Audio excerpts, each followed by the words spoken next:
Buen día. El día de hoy me presento, soy Andrés Chávez y el día de hoy hablaremos sobre la calorimetría. Antes de comenzar, entendamos qué es la unidad de calor. Se define como caloría como la cantidad necesaria para aumentar la temperatura de un gramo de agua de 14,5 grados centígrados a 15,5 grados centígrados a presión atmosférica. Entonces, como una caloría también es una unidad de energía, podemos también interpretarla como en unidades de joules. Entonces, una caloría va a ser igual a 4,186 joules. Pues, teniendo en cuenta algunas observaciones experimentales y se pueden definir algunos principios generales para la calorimetría. Entonces, cuando en varios cuerpos hay un intercambio de energía térmica, la cantidad de calor perdido por uno de los cuerpos es igual a la cantidad de calor ganada por los otros. También hemos definido, o sea que también entendemos esto de la ley cero de la termodinámica. La cantidad de calor absorbida o expendida por un cuerpo es directamente proporcional a su variación de la temperatura y su masa. Cuando hay varios cuerpos a temperaturas diferentes se ponen en contacto, la energía térmica se desplaza hacia los cuerpos cuya temperatura es más baja. El equilibrio térmico ocurre cuando todos quedan en la misma temperatura. Entonces, teniendo en cuenta estos principios, se pudo encontrar esta ecuación para la cantidad de calor recibida o cedida por un cuerpo. Entonces, como podemos ver, este más o menos va a depender de si el cuerpo está recibiendo o entregando energía. Va a ser positiva cuando recibe porque la diferencia de temperaturas entre va a ser positiva, va a aumentar su temperatura, y negativa cuando el calor que cuando la temperatura de disminuya, o sea, está entregando su energía al sistema. Entonces, Q será la cantidad de calor recibida. C es el calor específico del material y M la masa de este material y pues su diferencia de temperatura. Hay que tener en cuenta que esta ecuación solo se puede utilizar cuando no se cambia de estado. Entonces, la calorimetría es la ciencia o el acto de medir los cambios en las variedades de estado de un cuerpo con el propósito de derivar la transferencia de calor asociada con los cambios de su estado. Por ejemplo, reacciones químicas, cambios físicos o transiciones de fase bajo restricciones específicas. Esquemáticamente, perdón, un calorímetro consta de los siguientes elementos, como podemos ver aquí en este ejemplo general, de un recipiente, el que podemos ver acá, el cual está integrado de un sistema de aislamiento mediante el cual se trata de evitar las pérdidas de calor por radiación o convección. También debe contar con un dispositivo para la medida del cambio de la temperatura, que en este caso pues nos dicen que es un termómetro. Debe contar con un dispositivo de calentamiento controlado. Entonces, por ejemplo, lo que hacen acá es que tenemos, está sumergido, por ejemplo, normalmente se utiliza el agua, el baño de agua, y se agrega el material caliente dentro de y se mide los cambios de temperatura que el material está entregando al agua. Además, debe contar con un agitador para así garantizar la uniformidad de la temperatura de la mezcla.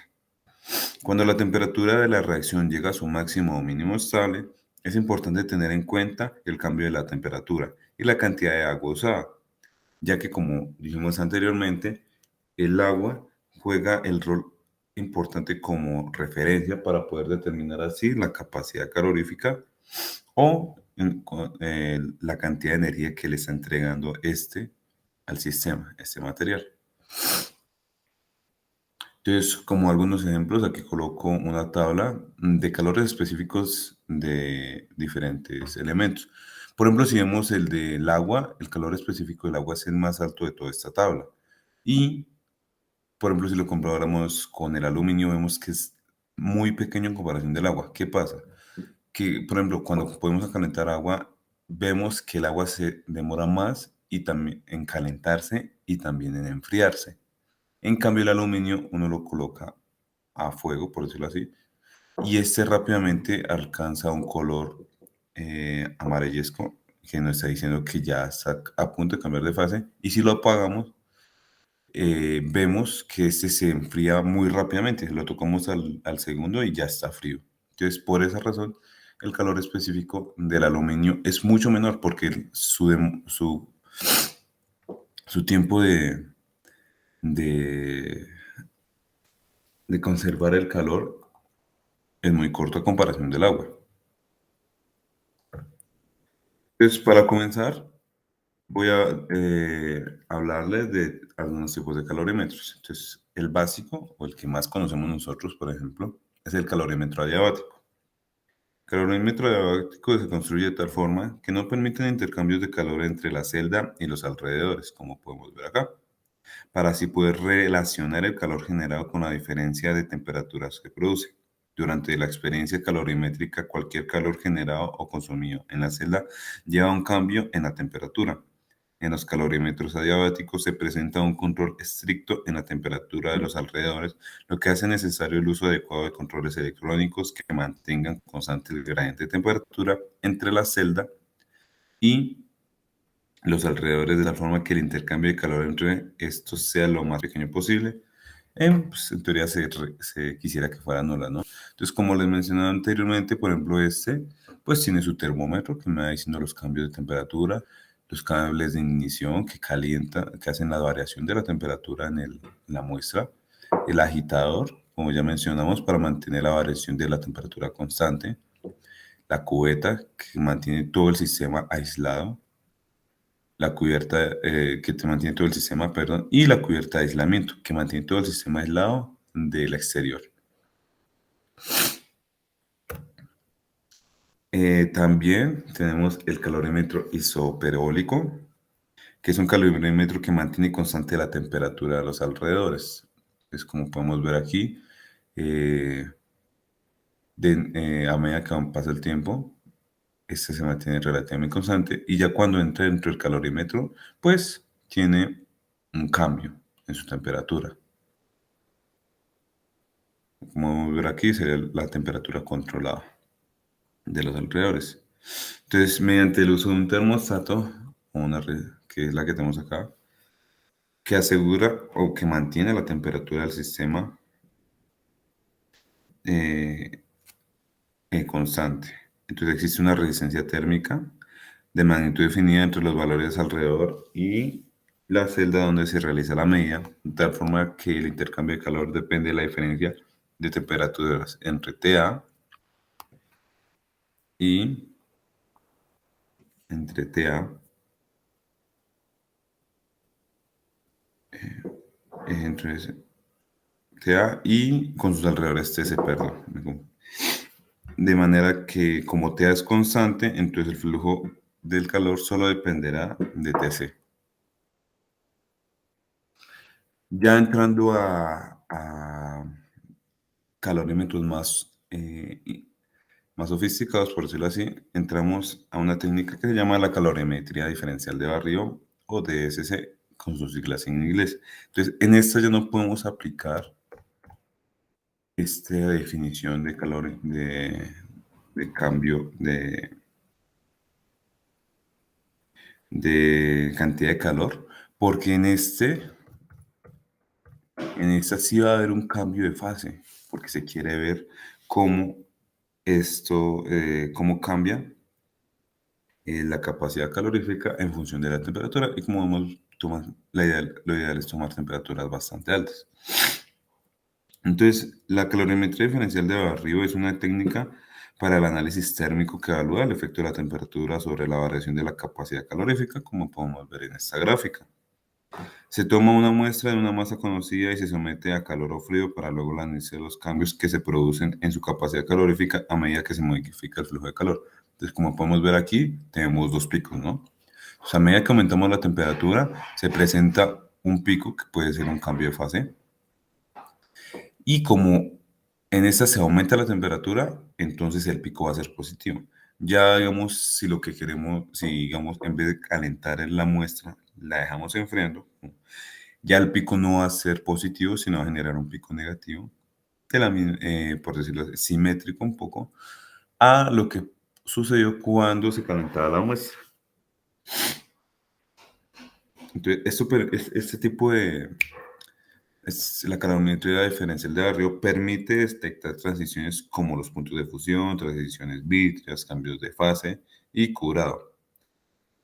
Entonces, uno de los mayores beneficios de esta técnica es la facilidad y rapidez para detectar la transición de los materiales. Para el análisis de cualquier tipo de material polimérico, la transición vítrea resulta importante para entender dicho material. En cristales líquidos, metales, productos farmacéuticos y materiales orgánicos puros se pueden observar cambios de fase o polimorfos y estudiar el grado de pureza.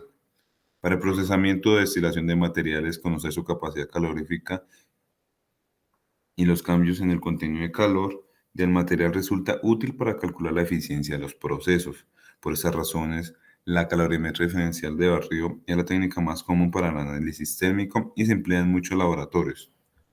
Entonces, esta es la más utilizada en los laboratorios por todos los beneficios que ofrece. Otro, otro, otro método de la calorimetría bastante utilizado es la termogravimetría. Entonces, esta mide el cambio de la masa de una muestra con la temperatura y se realiza en una termobalanza, es un ejemplo que lo podemos ver acá. Entonces, va dentro de la muestra y dependiendo, esta va cambiando su masa y pues la balanza nos va dando indicaciones. Entonces, normalmente se realiza entre temperaturas de los 100 a 200 grados centígrados y la termobalanza también, hay termobalanzas que también permiten hacer medidas con cambio a presiones atmosféricas desde el vacío hasta una alta presión de 3000 kilopascales. Entonces, por ejemplo, estos son algunos de los curvas que obtenemos cuando hacemos un estudio por termogravimetría. Entonces, por ejemplo, en la primera curva, esta se da cuando la muestra no sufre descomposición con pérdida de productos volátiles en el rango de temperaturas mostrados. Pudiera ocurrir reacciones de tipo de transición de fase, fundido o polimerización. Ya en el tipo 2 se ve una rápida pérdida de masa inicial. Es característica de procesos de desorción o secado. Entonces vemos que pierde una parte de su masa. En el tercero, la curva representa la descomposición de la muestra en un proceso simple. La curva se puede utilizar para definir los límites de estabilidad del reactante, determinar la estequiometría e investigar la cinética de las reacciones.